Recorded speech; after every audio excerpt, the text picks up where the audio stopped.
ED ഉദ്യോഗസ്ഥരെ ആക്രമിച്ച കേസിൽ പോലീസ് ഉടൻ കുറ്റപത്രം സമർപ്പിക്കില്ല. ശാസ്ത്രീയ പരിശോധനാ ഫലം ഉൾപ്പെടെയുള്ള പ്രധാന രേഖകൾ ലഭിക്കാൻ വൈകുമെന്നതിനാലാണ് പോലീസ് നടപടി നീട്ടിവെക്കുന്നത്. സമഗ്രമായ അന്വേഷണത്തിന് ശേഷം മാത്രം കുറ്റപത്രം നൽകിയാൽ മതിയെന്ന് പോലീസിന് നിയമോപദേശം ലഭിച്ചിട്ടുണ്ട്. ഇതിനൊപ്പം പോലീസിനെ ആക്രമിച്ച കേസും ED ഉദ്യോഗസ്ഥരെ ആക്രമിച്ച കേസിനൊപ്പം ചേർത്ത് ഒറ്റ കുറ്റപത്രമായി നൽകാനാണ് ഇപ്പോൾ പോലീസിൻ്റെ നീക്കം. അതേസമയം തിരുവനന്തപുരത്ത് ED ഉദ്യോഗസ്ഥരെ ആക്രമിച്ച കേസിലെ പ്രതിയുടെ ജാമ്യം വിശദമായ വാദം കേൾക്കാതെ റദ്ദാക്കാനാകില്ലെന്ന് ഹൈക്കോടതി വ്യക്തമാക്കി.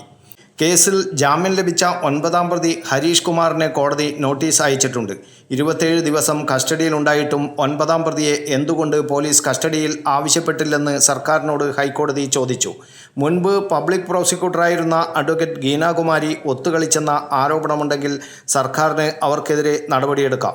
എന്നാൽ ഈ ഘട്ടത്തിൽ ഹർജിയിൽ സർക്കാർ എതിർകക്ഷിയാക്കിയ ഗീനാകുമാരിക്ക് നോട്ടീസ് അയക്കേണ്ട സാഹചര്യമില്ലെന്നും കോടതി വ്യക്തമാക്കിയിട്ടുണ്ട്. കേസുമായി ബന്ധപ്പെട്ട ശാസ്ത്രീയ പരിശോധനാ ഫലങ്ങൾക്കായി പോലീസ് കാത്തിരിക്കുകയാണ്.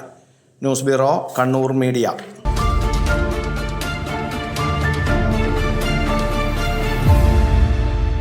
ശരി, പറയും എന്താ ഇങ്ങനെ പ്ലാൻ?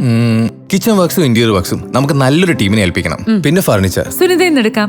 അവിടെ ആകുമ്പോ എല്ലാ മോഡൽ ഫർണിച്ചറും അവൈലബിൾ ആണ്. മോഡേൺ വേണമെങ്കിൽ മോഡേൺ, ട്രഡീഷണൽ വേണമെങ്കിൽ ട്രഡീഷണൽ. ഇനിയിപ്പോ ഇമ്പോർട്ടഡ് ഫർണിച്ചർ വേണമെങ്കിലോ അതും സുനിതയിലുണ്ട്. ചേട്ടാ, ഫർണിച്ചർ സുനിതയെന്നാണെങ്കിൽ മോഡുലാർ കിച്ചണും ഇന്റീരിയർ വർക്സും അവരെ തന്നെ ഏൽപ്പിച്ചാ പോരെ? അതിനവർ ഇന്റീരിയർ വർക്സ് ഒക്കെ ചെയ്യുന്നുണ്ടോ? ഒരു വീടിന്റെ മുഴുവൻ ഇന്റീരിയർ ഡിസൈൻ ചെയ്ത് ഫിനിഷ് ചെയ്യാനുള്ള സ്പെഷ്യലൈസ്ഡ് ആൻഡ് എക്സ്പീരിയൻസ് ടീമും സ്വന്തമായ ഒരു മാനുഫാക്ചറിംഗ് യൂണിറ്റും ഉണ്ട് സുനിതയ്ക്ക്. ഇപ്പോൾ ഏത് ജനറേഷന്റെയും ഫേവറേറ്റ് സുനിത ഫർണിച്ചർ.